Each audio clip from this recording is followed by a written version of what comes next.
5 steps to getting the keys to your dream home. Step 1 is get pre-approved. So you want to know how much you can afford before you start looking at houses. Of course, you can definitely go take a look at houses and see which ones you like.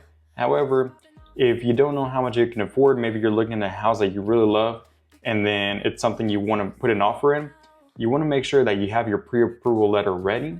So this is when you go to a lender, they're going to check your income, your credit, your debts, and get that pre-approval letter. So this shows sellers you're a serious buyer, allowing them to know that you're financeable. So whenever you go in to put in that offer and tag along the pre-approval letter, they're more likely to be accepting your offer because they know that that's something you can close on. For example, the reason you want to make sure you have that first is because this actually happened to one of my clients. They really wanted to go take a look at a house because they saw one pop up on the market.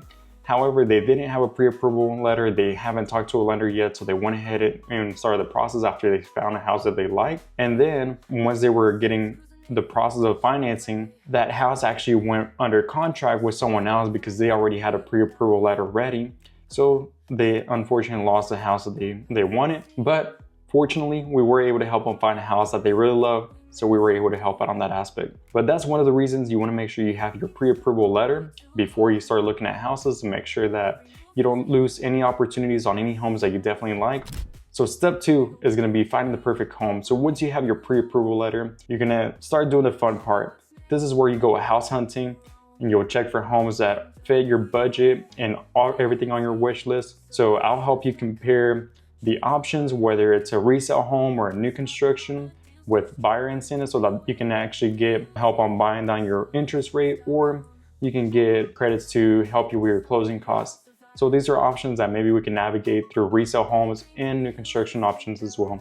So step 3, making the offer. So this is where we submit the offer. Once you find the perfect home that you want, I'll help you negotiate the best price and terms on a resale home, plus any buyer incentives that you can get on new construction.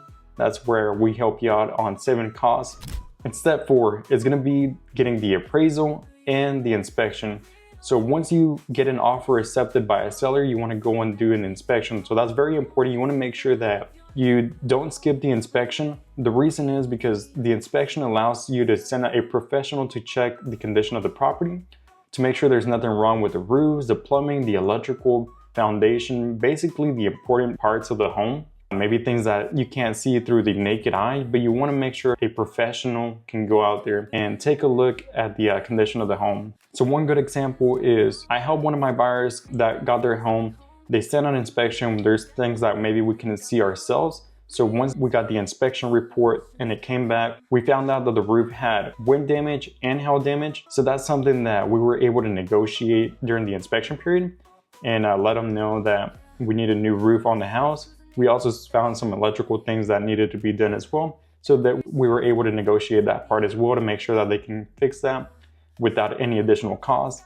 And that saved my buyers definitely over $12,000. And then the other thing is that the lender is going to be sending an appraisal, so that way they can make sure that the value of the home is worth the amount that they're lending out or the amount that we're offering for it. And we can use that appraisal. If it does come back as higher, that's a good thing because that means you're walking into a house with equity.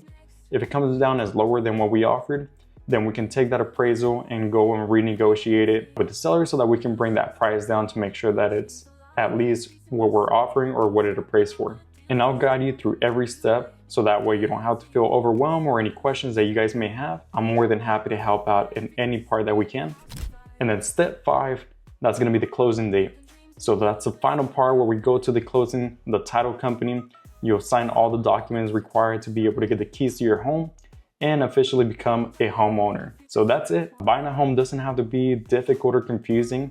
If you're ready to start, just have any questions, maybe just want to see what you qualify for, definitely give me a call, 479-320-2194, or you can send me a message here on social media and I'll be happy to help out any way we can. Find that place to call your own. Feel the love, you're never alone. In WA, REALTOR Solutions.com.